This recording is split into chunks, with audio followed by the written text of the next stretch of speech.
It's a devastating case, and it's an unbelievable outcome with the jury.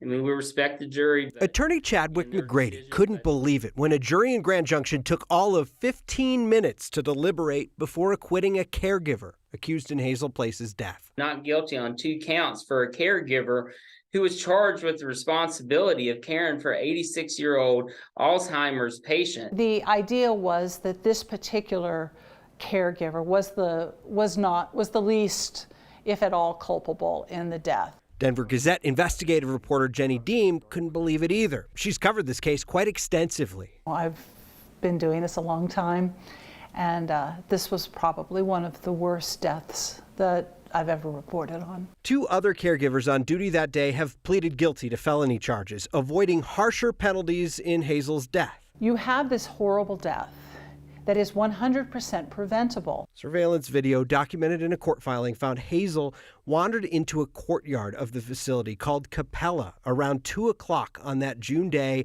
when temperatures topped 100 degrees in Grand Junction. No one discovered her there until 8:15, some 6 hours later. She was under a mandatory 1-hour check. They were supposed to be watching her because she was a fall risk. Deem's reporting found the facility was inspected by CDPHE after Hazel's death, cited for several violations, and fined $2,000, the maximum fine a facility can face in a single year. Hazel Pace paid almost $8,000 a month to go to this facility.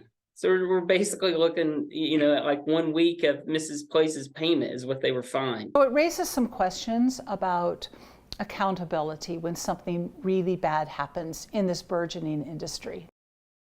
Now, Deem has reported that the state found Capella, fixed all of the problems in those violations after Hazel's death. And the maximum fine for facilities in cases like this goes up from that $2,000 cap next year.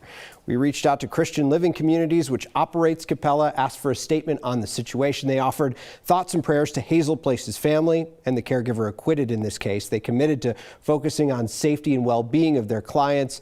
They also said due to ongoing legal proceedings, they can't comment any further.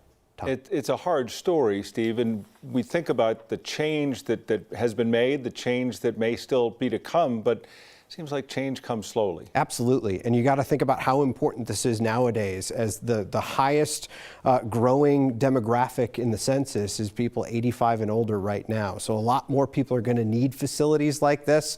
Cases like this are tragic. It's a good chance to check in on the system and make sure it's working the way it should. Is this also a group of people who really don't have a strong advocacy, if you will, people fighting for them? I asked Jenny today, what would you tell someone if they were looking to put their loved one into a facility like this? She said, you have to be their advocate. Mm-hmm. You absolutely have to be their advocate in a situation like this.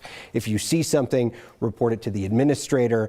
If you're not seeing any progress from that, find the right regulatory agency and report it to that regulatory agency. All right, Steve, thanks.